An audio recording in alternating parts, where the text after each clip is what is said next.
Die häufigste Frage rund ums Trompetespielen betrifft die Höhe. Ich komme bis zu einem gewissen Ton, aber nicht drüber. Was kann ich machen? Wie kann ich üben? Wichtig für mich ist immer, dass man versteht, was denn eigentlich passieren muss, dass auf der Trompete höhere Töne passieren können. Oft wird es ja gelöst, indem man viel Luft gegen die Lippen pustet, beziehungsweise das Mundstück auch gegen die Lippen drückt. So kann man einen gewissen Ton erreichen. Es wird meistens laut, brutal und die Kraft verlässt einen schnell.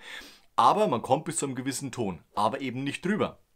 Jetzt muss man einen Schritt zurück machen und sich auf die Basis besinnen. Was muss ich machen, damit die Frequenz auf der Lippe höher kommt, damit die sich eben aufs Instrument überträgt. Das heißt, man muss den Ansatz anspannen. Ich brauche nicht mehr Luft als komplett ausreichend. Jetzt spanne ich die Lippen an, zum Beispiel für den Ton C2, ja, da habe ich eine gewisse Spannung. Und jetzt spanne ich den Ansatz nach oben an. Ich drücke nicht das Mundstück gegen die Lippen und ich puste nicht mehr Luft gegen die Lippen oder in die Trompete. Das heißt, ich habe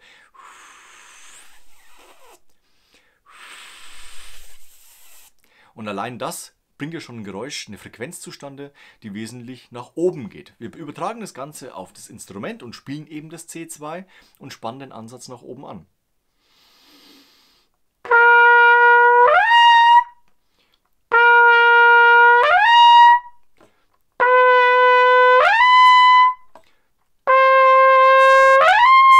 Und so kann ich eben dann die Töne ausbauen nach oben. Und vor allem, das Wichtigste ist, ich kann das ausdauernd trainieren. Ohne dass ich jetzt sage, ich habe nur eine Minute Zeit, ansonsten ist die Muskulatur müde und der Ansatz weg. Nein, ich habe die Trompete am Mund für eben den Ton C2, spanne die Lippen an und der Ton geht nach oben. Es war jetzt immer eine Oktave nach oben geschleudert, C, Cis, D, du kannst auch weitergehen. Du kannst es aber natürlich auch noch auf eine andere Art und Weise trainieren, indem du zum Beispiel Trompete nicht wie gewohnt in Händen hältst, sondern zum Beispiel auch das Instrument einfach mal anders hältst, damit es einfach ein bisschen ungewohnter ist und du wirst merken, du drückst weniger gegen deine Lippen.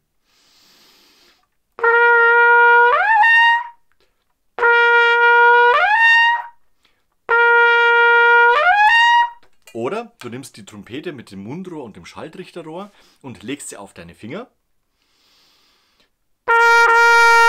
Du kannst jetzt nicht mehr drücken, weil dann rutscht du nämlich automatisch mit den Fingern auf dem Rohr weg.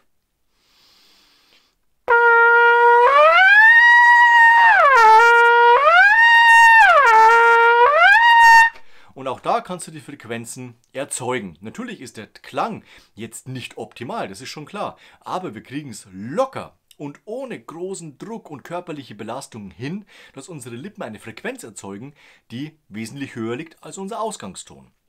Auf diese Art und Weise kannst du trainieren, deine Höhe nach oben auszubauen. Natürlich hast du am Ende auch natürlich einen gewissen Druck vom Mundstück auf die Lippen. Du hast auch einen gewissen Luftdruck, eine Kompression, die im Körper entsteht und die sich dann auf die Trompete überträgt, dass oben auch die Töne einrasten, sauber klingen, brillant klingen etc., so wie es eben für deinen Idealklang sein sollte.